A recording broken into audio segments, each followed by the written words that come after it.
Suresh Kumar, the chairman of the panelists on stage here.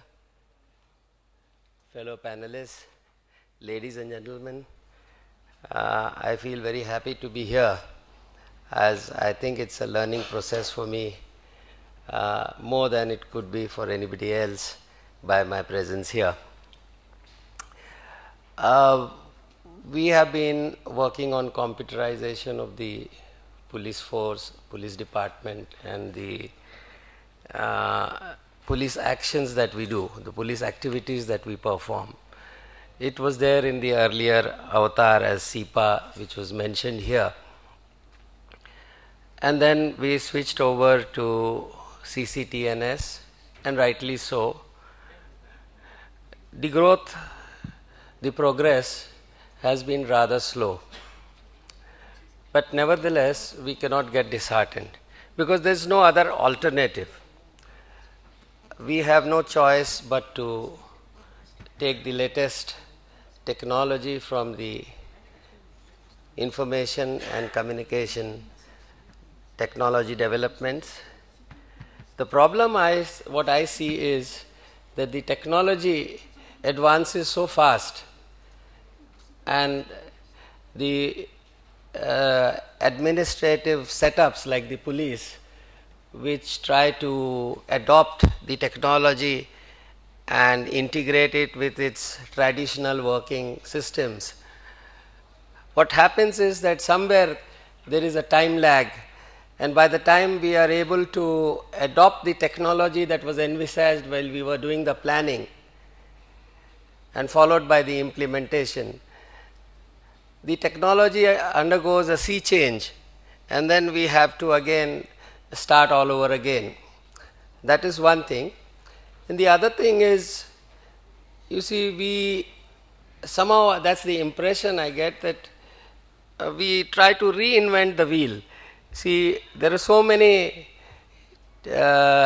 arenas where technological development is taking place, and the areas of application are also more or less similar, like policing, whether it is in United States or Europe or elsewhere. There are certain basic elements which are common, and instead of reinventing the wheel entirely, what we could do is to have suitable changes and modifications and adaptations, which are also very, very critical, particularly when we compare a developing country like ours with a developed country like America. We will have to undertake adaptation in a very serious manner before we can expect results.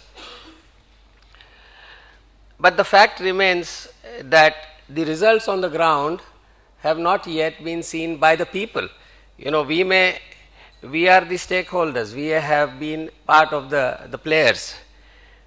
We will say that the agencies which got involved in giving the technology, in implementing the project, would highlight the positive side.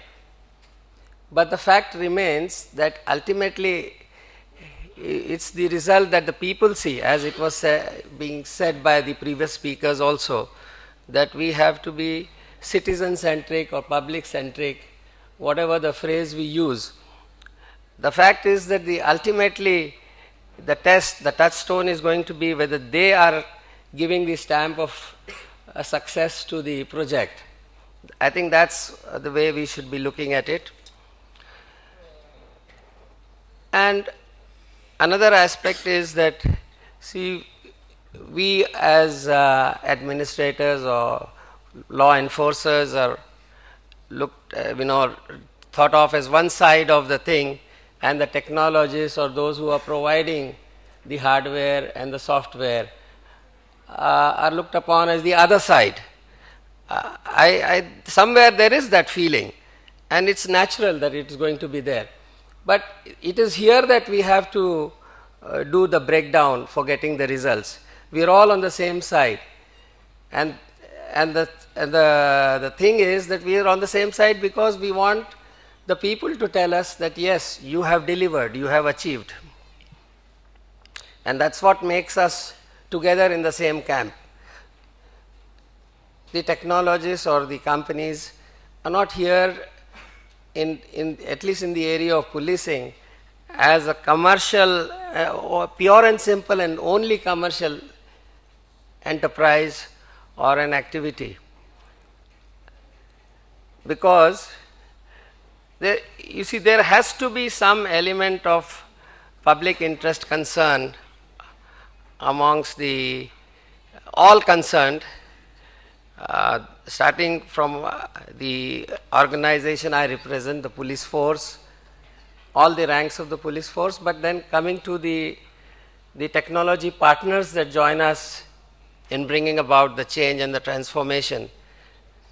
They have to look at things from our eyes. We would try to look at things from your eyes, and you will try to look at things from our eyes, so that we are able to satisfy the people in giving the results that they want out of it, out of the huge money of the public exchequer that we spend. Another little example of reinventing the wheel that strikes to my mind is in the area of disaster management. We have just now very briefly touched on disaster management.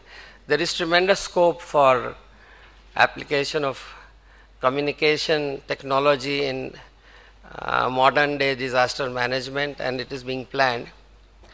But we do forget that the civil defense was started in the World War II, when the Air Force started bombarding civilian population in a big way, and the governments had to find some solution to the civilian losses and damages to life and property.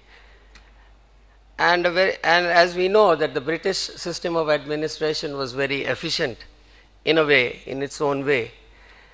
And it did work out during the World War II, a very effective and a very satisfactory system of dealing with this particular problem of air raids on civilian population.